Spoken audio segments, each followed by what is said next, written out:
আসসালামু আলাইকুম। আশা করছি ভালোই আছেন। বেশ কিছুদিন ধরে আমি যখন বাজার করতে যাই তখন প্রাণ ঝটপটের অনেকগুলো প্রোডাক্ট আমি এই ফ্রিজে দেখতে পাই। তো আজকে চিন্তা করলাম কিছু প্রোডাক্ট আমি এখান থেকে কিনে নিয়ে যাব এবং বাসায় গিয়ে রান্না করে খাবো। ঝটপটের সবগুলো প্রোডাক্ট রেডি টু কুক। শুধু বাসায় যেয়ে তেলের মধ্যে যথেষ্ট পরিমাণ ভাজতে হবে এবং এরপরে আপনি ইজিলি খেতে পারবেন। আমি সেই দিন 3টি প্রোডাক্ট নিয়েছি। একটি হচ্ছে স্প্রিং রোল, একটা হচ্ছে চিকেন সমুচা, আর এটা হচ্ছে ঝটপট পরোটা। চিকেন সমুচা মিনি এখানে রয়েছে 250 গ্রাম সমপরিমাণ এবং চিকেন মিনি স্প্রিং রোল রয়েছে 200 গ্রাম। বাসায় এসে ঝটপট করে আমার বোনকে বললাম যে এটা এখন রান্না কর, আমরা সবাই মিলে খাই, দেখি এটা কেমন। এর আগে যেহেতু পরোটা খেয়েছি, পরোটা খেয়ে আমার খুবই ভালো লেগেছে।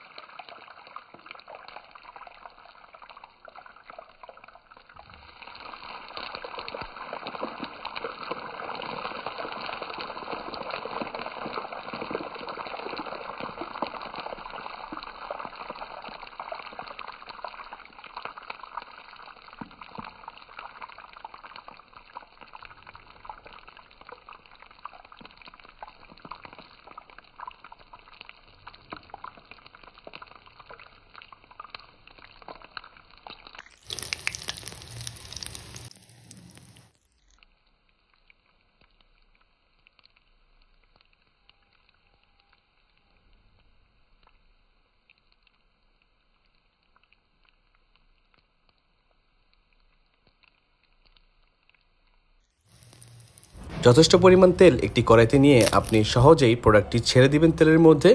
দেখবেন যে একটু লাল লাল বা বাদামি রঙের হয়ে যাবে, তখনই আপনি কিন্তু নামিয়ে সুন্দরভাবে খেয়ে নিতে পারেন।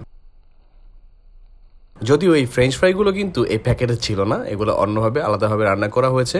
আমার কাছে এগুলো খুবই ভালো লেগেছে। আপনারা যারা যারা এগুলো খেতে চান বা খেয়েছেন আমাকে অবশ্যই কমেন্টে জানাবেন যে আপনাদের কেমন লেগেছে। আর আমার ভিডিও যারা এতদিন দেখেছেন, আমাকে সাপোর্ট করেছেন, সবাইকে জানাচ্ছি ধন্যবাদ। আপনাদের জন্যই আজকে আমি এই পর্যন্ত আসতে পেরেছি। আমার জন্য দোয়া করবেন যেন আরো ভালো ভালো ভিডিও আমি আপনাদেরকে দিতে পারি। সবাই ভালো থাকবেন এই প্রত্যাশা এবং দোয়া করি, এবং সবাই আমার জন্য দোয়া করবেন। ভালো থাকবেন। আসসালামু আলাইকুম।